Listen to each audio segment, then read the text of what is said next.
अल्लाह की हिकमत अल्लाह जानता है। वो कईयों को 100 साल उम्र देता है, कईयों को चंद दिन भी नहीं देता।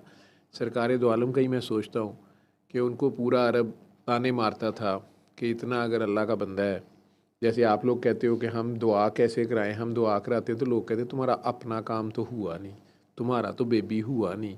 फिर मैं शर्मिंदा हो जाता हूँ, हो जाती हूँ। हम कैसे कराएं दुआ, हमारा तो काम नहीं हुआ। तो आपके कितने बाकी काम हुए होते हैं वो आप भूल जाते हैं, उसे एक बात के पीछे पड़े होते हैं, वही शायद आपके हक में बेहतर होती है। वो तो रब ही जानता है उसके पीछे क्या हिकमत या क्या बात होती है। लेकिन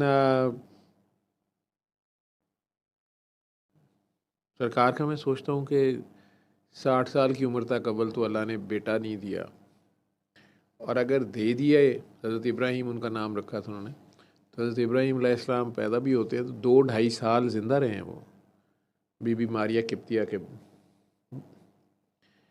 बतन से वो थे। तो फिर अल्लाह अचानक उन्हें वापस ले जाता है। मतलब वो 2-2.5 साल के बच्चे से आपकी बड़ी यादें, बड़ी अटैचमेंट, बड़ी एक डिफरेंट एक होता है ना। अब वो एक फिर ज़ख़म कह लो, बशरी तकाज़ुम में तो आंखों में आंसू आते हैं सरकार। दर्द भी होता है बाप के लिए भी, माँ के लिए भी। और अगर बीबी आयशा ने कहा ये पूरी उम्मत के सर पे एहसान है, उस घर के बच्चे बच्चे ने कुर्बानी दी हुई है, तो सरकार दो आलम को अगर उन्होंने कहा कि जी आप तो नबी हैं, अल्लाह ने आपकी दुआ कौन सी रद्द करनी है, एक दुआ तो होती मांगे अल्लाह से। हम अपने बच्चों के लिए कहाँ कहाँ नहीं जाते, क्या कि कुछ नहीं करते। पापड़ कोई नहीं है जो ना बेलते हों।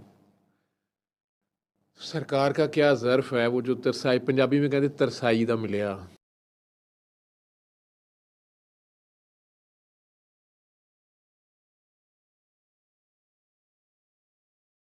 औरतों को बातें की जाती ना, औलाद ना हो तो बांझ है जी फलाने, चाहे मर्द में ही कसूर हो।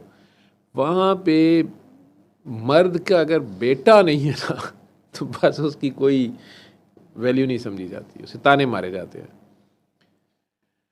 लेकिन सरकार उस कल्चर में हंसी खुशी, हंसी खुशी क्या, वो जो भी उनकी ज़िंदगी थी जैसे भी वो गुजार रहे थे, उसी में ये टेस्ट भी आ गया उनका, और उस टेस्ट में भी उन्हें उम्मत याद है कि नहीं, उस दुआ के बदले में उम्मत बख्शवा लूँ। इब्राहिम जाता है तो जाए।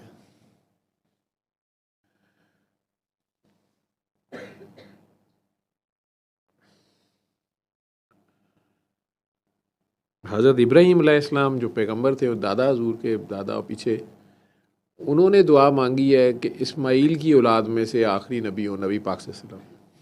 अल्लाह ने कह दिया कि इस्माइल को कुर्बान करो, अपनी ख्वाहिश को, अपनी दुआ को कुर्बान करो, इस्माइल को कुर्बान करो। अगर इस्माइल ही कुर्बान हो जाएंगे तो कहाँ से आगे से औलाद चलेगी और सारा। उन्होंने नहीं सोचा, उन्होंने फ़ौरन यस कर दिया। उस नस्ल का, उस थ्रू आउट इस जज्बे का क्लाइमैक्स, पीक जो है वो आप फिर करबला में देखते हो। वो मौला हुसैन बिल्कुल नहीं सोचते कि मेरा क्या बनेगा, बच्चों का क्या बनेगा, काकियों का क्या बनेगा। उन्हें ये ही पड़ी हुई है कि ये उम्मत जो है नाना की, ये किसी तरह बच जाए। एनीवेज, तो अभी जो नए लोग भी आए हैं दुआ के लिए, सल्ले अला, सल्ले अला, सल्ले अला, सल्ले अला, सल्ले अला शफीना, सल्ले अला